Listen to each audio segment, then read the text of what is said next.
കുഞ്ഞിയുടെ സ്കൂളിൽ നാളെ red day ആണ്. ഇനി പാരൻസും റെഡ് ഇട്ടിട്ട് പോകണോ, അതിനാണോ ഞാൻ ഈ റെഡിൽ കുളിച്ച് നിൽക്കണേ എന്ന് ചിന്തിക്കരുത്. ഈ ഷോൾ ഒന്ന് കാണിച്ചു തരാനാണ്. കാരണം ഇത് വെട്ടിക്കീറിയാണ് കുഞ്ഞിക്ക് ഫ്രോക്ക് തയ്ക്കുന്നത്. എൻ്റെ കസിൻ്റെ കല്യാണത്തിൻ്റെ അടുത്തൊരു ഷോളാണ്. അതിൻ്റെ ഫോട്ടോ ഞാൻ താഴെ കൊടുക്കാം. അതിൻ്റെ ഒരു സൈഡിലായിട്ട് ഗോൾഡൻ ലേസ് ഉണ്ട്. അത് നമുക്ക് ആവശ്യമില്ല. അപ്പോൾ അത് ആദ്യം തന്നെ കീറിയെടുക്കാം. ഇതിന് മുമ്പും എന്തോ ഒരു ആവശ്യം വന്നപ്പോൾ ഞാൻ അതിൻ്റെ സൈഡിൽ നിന്നൊക്കെ കീറിയെടുത്തിട്ടുണ്ട്. കണ്ടില്ലേ, എലികാരുണ്ട പോലെ.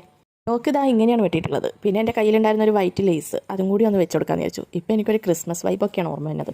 എന്നാലും കുഴപ്പമില്ല, വേറെ ലേസ് ഒന്നും കാണുന്നില്ല. ബീഡ്സ് വർക്കൊന്നും ചെയ്യാനുള്ള നേരം. അതിൻ്റെ റിസൾട്ട് ഇതാ ഇങ്ങനെയാണ്. സ്റ്റിച്ച് ചെയ്യുന്നോടത്ത് ഞാൻ ക്യാമറ ഒക്കെ കൊടുന്ന് സെറ്റാക്കി ഓണാക്കാൻ മറന്നു. അതുകൊണ്ട് അതൊന്നും കിട്ടിയിട്ടില്ല.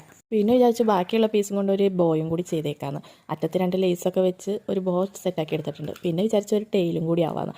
ടെയിലായപ്പോൾ വിചാരിച്ചു ലേസും കൂടി തൂക്കിയിടാന്ന്. ഇത്രയൊക്കെ ആയിട്ട് ഞാൻ പിന്നെ ബോയിലേക്ക് അങ്ങോട്ട് നോക്കിയില്ല. കാരണം ഇനി നോക്കിയാൽ ഇനിയും എന്തെങ്കിലുമൊക്കെ ആഡ് ചെയ്യാമെന്ന് തോന്നുന്നു. പിന്നെ ഞാൻ നോക്കിയത് ഫ്രോക്കിലേക്കാണ്. ഫ്രോക്ക് നോക്കിയപ്പോൾ ഫ്രണ്ട് ഭാഗം ഇങ്ങനെ പ്ലെയിൻ ആയി കിടക്കണ പോലെ തോന്നി. അപ്പോൾ വിചാരിച്ചു അവിടെയും കൂടി എന്തെങ്കിലും അൽക്കുലത്ത് പണികൾ ചെയ്യാം. ഞാൻ പറഞ്ഞില്ലേ, നോക്കിക്കഴിഞ്ഞാൽ പിന്നെ കുടുങ്ങും. അതുകൊണ്ട് തന്നെ ഫ്രണ്ട് പോർഷനിൽ താജ്മഹലോ കുത്തുബ് മിനാറോ എന്തെങ്കിലുമൊക്കെ ഒന്ന് പണിയാമെന്ന് വിചാരിച്ചു. എൻ്റെ കയ്യിലുണ്ടായിരുന്ന ഒരു ഫ്ലവർ ലേസ് അതിനെ ഇങ്ങനെ സെപ്പറേറ്റ് ആക്കിയിട്ട് കുറച്ച് സ്പ്രെഡ് വർക്ക് പോലെ കൊടുക്കാമെന്നാണ് ഇപ്പോൾ വിചാരിക്കുന്നത്. ഫ്ലവർ അറ്റാച്ച് ചെയ്യുന്നതിന് മുന്നേ വെറുതെ ഒന്ന് റഫായിട്ട് വെച്ച് നോക്കി. പൊസിഷനൊക്കെ ഒന്ന് അഡ്ജസ്റ്റ് ചെയ്ത് അങ്ങോട്ടും ഇങ്ങോട്ടും ചേഞ്ച് ചെയ്തൊക്കെ നോക്കി. എന്നിട്ടാണ് പിന്നെ സൂചി നൂലെടുത്ത് അതൊന്ന് അറ്റാച്ച് ചെയ്ത് കൊടുത്തത്. ഗ്ലൂ ഉണ്ടായില്ല കേട്ടോ, അതുകൊണ്ട് സൂചി നൂലൊക്കെ എടുത്തതാക്കിയത്. ഇതാണോ ആദ്യത്തെ റിസൾട്ടാണോ നിങ്ങൾക്ക് ഇഷ്ടമായി എന്നൊന്ന് കമൻറ്റ് ചെയ്യണം കേട്ടോ. വൈറ്റ് ഫ്ലവേഴ്സ് വെച്ച് ഓവർ ഡിസൈൻഡ് ആക്കിയോ എന്ന് എനിക്കൊരു ഡൗട്ട്. അതുകൊണ്ടാട്ടോ നിങ്ങളെ കമൻറ്റ് ചെയ്യാൻ പറഞ്ഞത്. എല്ലാം കഴിഞ്ഞ് കുഞ്ഞിട്ടിട്ടുള്ള ഫൈനൽ റിസൾട്ട് നോക്കിയാലോ.